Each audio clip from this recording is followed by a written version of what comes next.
L. This is for the individual atom. L is equal to L into L plus 1 square root h bar, where this is the magnitude. Now for n is equal to 1, for n is equal to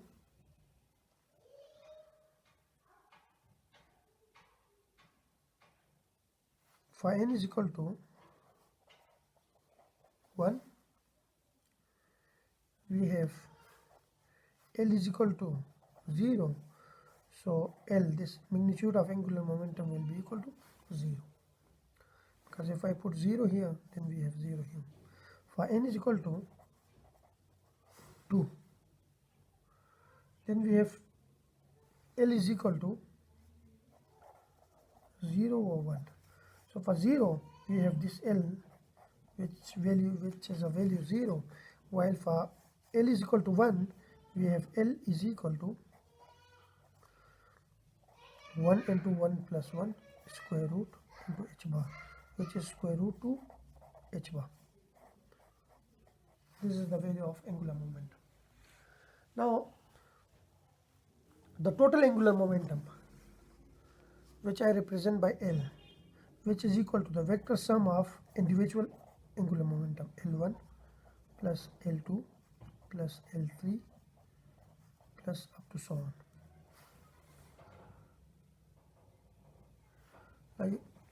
This expression is for the single electron system, but if we have an atom with more than one electron, then we have each electron has its own orbital angular momentum. So the total orbital angular momentum will be equal to the sum of vector sum of orbital angular momentum of individual electron. This is for the electron 1, this is for the electron 2, and this is for the electron 3. This is the expression. Now here we have some restriction, and this restriction is that this L will be an integral multiple of L has some integral values or integer values.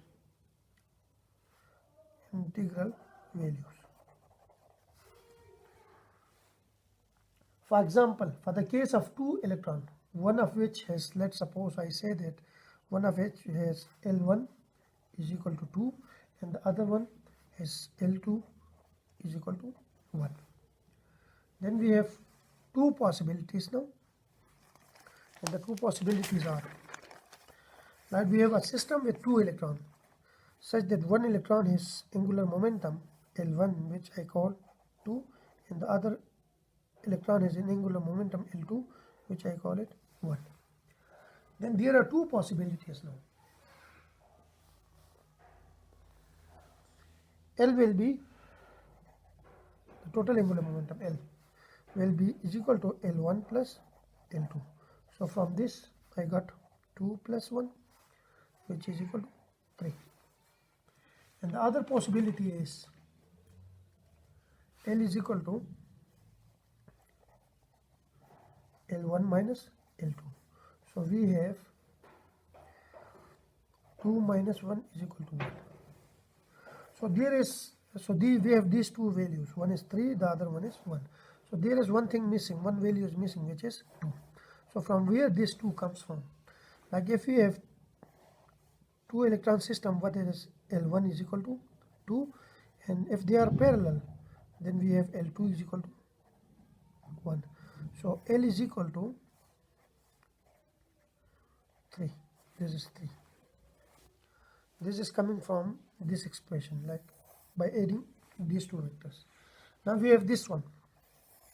So it means that we have L1, which is in this direction, which is equal to 2, and we have L2, which is minus L2. So its direction is this one, minus L2, which is value minus 1.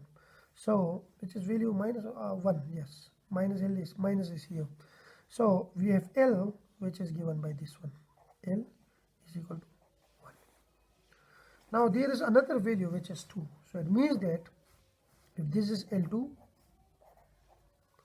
which is 2, and this is L1, which is 1, then we have L, which is equal to 2. So this comes from the angle, like these two orbital angular momentum making an angle with each other. This angle is theta.